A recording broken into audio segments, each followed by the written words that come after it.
యెహోవా కృపగలవాడు. ఆయన యొక్క కృప గురించి, ఆయన యొక్క కనికరం గురించి మాట్లాడుతున్నాడు. నిలుకడగా ఉండేటువంటి ఆయన ప్రేమ, దీన్ని ఇంగ్లీష్లో స్టెడ్ ఫాస్ట్ లవ్ అంటారు. అంటే మాటి మాటికి మారేటువంటి ప్రేమ కాదు. తల్లిదండ్రులు కూడా పిల్లలు వారి మాట వింటే మంచిగా ప్రేమిస్తారు, మాట వినకపోతే నొచ్చుకుంటారు. అట్లా మాటి మాటికి మారేటువంటి ప్రేమ కాదు, సీజనల్ ప్రేమ కాదు.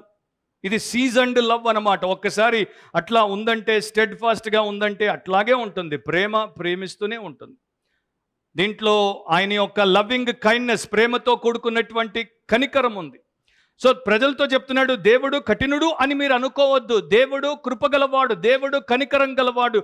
దేవుడు కల్లారా మనల్ని చూస్తున్నాడు, మన కష్టాలని నష్టాలని చూస్తున్నాడు. మనకు ఆయనే సహాయం చెయ్యాలి. ఈ పరిస్థితిలోనికి ఆయనే మనల్ని తీసుకుని వచ్చాడు. ఈ పరిస్థితిలో నుండి ఆయనే మనల్ని బయటికి తీసుకుని వస్తాడు.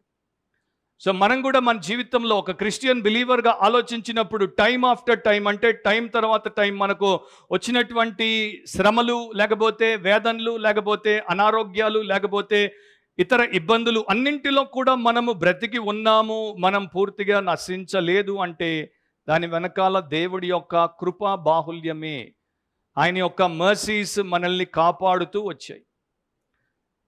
ఆయన యొక్క కృప మనల్ని కాపాడింది కనుకనే మనము నిర్మూలము కాకున్న వారము. నిర్మూలం అయిపోలేదు అంటే పూర్తిగా బొత్తిగా నాశనం అవ్వలేదు.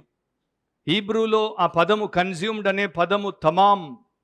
తమాం అంటే తమాం హోగే అంటే కంప్లీట్ అయిపోయిందని అర్థం. సో ఈరోజు నేను బ్రతుకున్నాను, నీవు బ్రతుకున్నావు, బాగున్నావు అంటే దేవుడి యొక్క కృపను బట్టే, నీ గొప్పతనాన్ని బట్టి, నా గొప్పతనాన్ని బట్టి కానే కాదు. నిజం చెప్పాలంటే మన జీవితంలో మనకు ఎదురయ్యేటువంటి ప్రమాదాలు, మన జీవితంలో మనము వెర్రితనంతో, బుద్ధిహీనతతో తెచ్చిపెట్టుకునేటువంటి ప్రమాదాలు విశేషం. వాటన్నింటి ద్వారా మనం నిర్మూలము కాకుండా ఉన్నామంటే మనకు తెలియకుండానే దేవుడు మనల్ని కాపాడుతూ వచ్చాడు. కృపా బాహుల్యము చేత మనల్ని సంరక్షణలో పెట్టాడు. దావీదుకి ఇది బాగా తెలుసు. 103వ కీర్తన 10వ వచనంలో అందుకే రాశాడు, మన పాపములను బట్టి మనకు ప్రతీకారం చేయలేదు, మన దోషములను బట్టి మనకు ప్రతిఫలం ఇయ్యలేదు.